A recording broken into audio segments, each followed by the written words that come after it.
মঙ্গলবার 14 অক্টোবর দুপচাঁচিয়া উপজেলার ক্ষুদ্র ও প্রান্তিক কৃষকদের মাঝে আগাম শীতকালীন সবজি বীজ ও সার বিতরণ করা হয়েছে।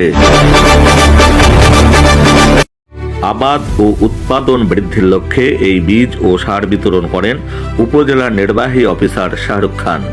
উপজেলা কৃষি অফিস চত্বরে এ আনুষ্ঠানিকতায় উপস্থিত ছিলেন উপজেলা কৃষি কর্মকর্তা কৃষিবিদ সাইফুল আবেদিন, অতিরিক্ত কৃষি কর্মকর্তা সালমা আক্তার, কৃষি সম্প্রসারণ কর্মকর্তা জারিন তাসনিম নিলয় সহ বিভিন্ন কর্মকর্তা কর্মচারী বৃন্দ।